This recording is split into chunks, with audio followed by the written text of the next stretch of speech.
নমস্কার বন্ধুরা, আমরা রাতে আজকে আবার একটা ছোট্ট ব্লগ নিয়ে হাজির হয়ে গেছি। দিনটা ছিল 2 ফেব্রুয়ারি, মাসটা ছিল পৌষ মাস। তাই এখানে বিয়েবাড়ির তো গল্প ছিল না। আমরা চলে গেছিলাম একটা অন্নপ্রাশন বাড়িতে। আমার শ্বশুরমশাইয়ের এক ছোটোবেলাকার বন্ধুর তার ছেলের ছেলে, মানে আমার শ্বশুরমশাইয়ের বন্ধুর নাতির অন্নপ্রাশন ছিল। অন্নপ্রাশনের অনুষ্ঠানটা ছিল রাত্রেবেলাতে। আমরা পৌঁছে গেছিলাম গন্তব্যস্থলে। গিয়ে দেখুন, সে পুরনো দিনের বন্ধুবান্ধবরা মিলে এমন আড্ডা জুড়েছে। আমি ওদের ওই আড্ডার আনন্দ দেখে শুরু করে দিলাম ভিডিও। প্রথমে ভাবিনি যে ভিডিও করব, বা সেরকম কোনো প্ল্যানও ছিল না। যাই হোক, মারা ওদিকে আড্ডা দিচ্ছিল, সেই সুযোগ নিয়ে আমি আর রাসু বেশ কিছুগুলো সেলফি তুলে নিলাম। ফটো সেশনটা একটু দরকার। পৌষ মাসে সচরাচর বিয়ে বাড়ি বা অন্নপ্রাশন বাড়ির এক্সপেকটেশন থাকে না, বাট যেহেতু ছিল তাই ভালোই খুশি ছিলাম। কিন্তু সঙ্গে ছিল ভীষণ ঠান্ডা। অতিরিক্ত স্টাইল মারবো বলে ঠান্ডাটা তো আর অ্যাভয়েড করতে পারিনি, কিন্তু যাই হোক, যা পোশাক আশাক ছিল সেগুলো সব স্টোরে রাখা ছিল। আমি শুধুমাত্র একটুখানি সাজগোজ দেখানোর জন্য সিম্পল শাড়িটাই অনুষ্ঠানের ভেতরে পরেছিলাম। যাই হোক, আমার যেটা সবথেকে ভালো লেগেছে অনুষ্ঠানে খাবার ডিস্ট্রিবিউশনের ডেকোরামটা, ইট ওয়াজ ফ্যান্টাস্টিক।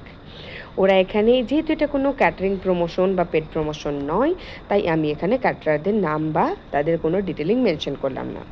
স্টার্টার আইটেম এত রকমের ছিল যে কি বলবো। চিলি চিকেনটা করেছিল ফ্যান্টাস্টিক, এবং চিলি চিকেনটা যেভাবে ওরা প্ল্যাটারে সার্ভ করছিল সেটা ছিল আরও সুন্দর। তারপরে স্টার্টার আইটেমের মধ্যে বেশ অনেকগুলোই ছিল। বেবিকর্ন ছিল, চিলি চিকেন ছিল, চা ছিল, আজকাল যে উঠেছে ওই কী যেন তন্দুরি চায় ছিল, different type of soft drink করে বানিয়ে দিচ্ছিল, এখানে মজিটো টজিটোও ছিল। আমি বললাম চলো একটু তাহলে স্টার্টার নেওয়া যাক। দেখুন, চাউটা যে সুন্দরভাবে ওরা রেখেছে এবং যা সুন্দরভাবে ওরা ডিস্ট্রিবিউট করছিল সেটা ছিল দেখার মতো। ওদের প্লেটিংটা ছিল খুব পছন্দসই, এবং প্রত্যেকটা আইটেমই এখানে ছিল খুব গরম। শীতকালের দিনে স্যুপটা খুব ভালো লাগে। স্যুপের মধ্যে ছিল এখানে মানচাও স্যুপ আর টমেটো স্যুপ। রাসু আমার শুধু দর্শক, খাবার বলতে ওর কোনো দিনই কিছু ভাল লাগে না, এবং বাইরে গেলেও অনেক বাচ্চারা পছন্দ করে, ও তাও নিল না। যাই হোক, স্যুপের মধ্যে আমি তখন একটুখানি মানচাও স্যুপ আর উপর থেকে এক পিস ভেজ মাঞ্চুরিয়ান নিয়েছিলাম। এর আগের দিনই যেহেতু আমি জার্নি করে কলকাতা থেকে ফিরেছিলাম, তাই খুব একটা খাওয়ার মতো ইচ্ছা ছিল না। কিন্তু দর্শন ঘ্রাণাং, কী যেন বলে, ঘ্রাণাং অর্ধাং ভোজনাং, ওই দেখে দেখেই খিদে মেটানো। এখানে দেখুন, জলের বোতলগুলো ওরা যেভাবে রেখেছিল সাইজ অনুযায়ী ডিফারেন্ট ইয়েতে, পিরামিড একটা স্ট্রাকচারে, ওটাও আমার খুব ভালো লেগেছে। চলে এলাম মেন কোর্সে যা যা ছিল। প্রথমে ছিল স্যালাডের মধ্যে টমেটো, শসা, গাজর, তারপরে ছিল ফিশ ফ্রাই। প্লেট নিয়ে খাবার শুরু করে দিলাম।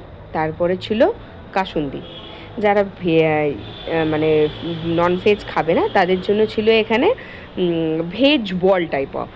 তারপরে ছিল পিস কচুরি বা মটরশুঁটির কচুরি। তারপরে ছিল এখানে স্টাফড আলুর দম। মটরশুঁটি কচুরিটা ভালো করেছিল, যেহেতু সেকেন্ড লটে গরম ভেজ এনেছিল, তাই আমার শাশুড়িমা আরেকবার নিল। তারপরে এখানে ছিল মিক্সড ভেজ, খুব বেশি অয়েলি থাকার জন্য আমারও খুব একটা আইটেমটা পছন্দ হয়নি। তারপরে এটা ছিল ভেজ পোলাও টাইপও বলতে পারেন, ঠিক ফ্রাইড রাইসও নয় আবার পোলাও নয়। আইটেমটা খুব একটা মিষ্টি ছিল না, কিন্তু অন্য ধরনের। তারপরে ছিল মাটনের স্বাদটাও ভালো ছিল, সেদ্ধও খুব ভালো হয়েছিল, কিন্তু পোলাওটার প্রতি আমার খুব একটা আসক্তি আসেনি। তারপরে ছিল প্লেন হোয়াইট রাইস, আর এখানে ছিল কাতলা মাছের কালিয়া। কাতলা মাছের মোটামুটি পেটি দিয়েই ওরা বানিয়েছিল। তারপরে ছিল টমেটোর চাটনি, আর ছিল পাঁপড় ভাজা। টমেটোর চাটনিটাও আমার খুব যে পছন্দ হয়েছে তা নয়, কারণ টমেটোর চাটনিটাতে একটু মিষ্টি কম ছিল। যাই হোক, এত কিছু খাবার থাকার জন্য চাটনি ফাটনি আমরা তো আর খাই কত বিয়েবাড়িতে। মিষ্টির মধ্যে ছিল গাজরের হালুয়া, সাদা রসগোল্লা, বেকড রসগোল্লা, আর ছিল আইসক্রিম। এই যে আপনি এদিকে তাকান দাসবাবু, এখানে এসে শুধুমাত্র অনেকগুলো ছোট ছোট বেবি, যেহেতু অন্নপ্রাশন বাড়িতে ওদের জেনারেশনের বেশ কিছুগুলো বাচ্চাকে দেখে ও খুব এক্সাইটেড ছিল। কিন্তু খাওয়া বলতে পাঁপড় ছাড়া আর কিছু না। খাওয়া দাওয়া সেরে আমরা যখন নিচে এলাম, তখন একটু খাবার হজম করার জন্য দরকার ছিল সফট ড্রিঙ্কের। তো দাদাটাকে বললাম একটু জলজিরা বানিয়ে দাও। উনি জলজিরা বানিয়ে দিলেন এবং তাছাড়া ওনাদের ছিল পুদিনা ফ্লেভার দিয়ে একটা স্পেশাল মজিটো। উনি নিজেই বললেন এটা ট্রাই করে দেখুন, ভালো লাগবে।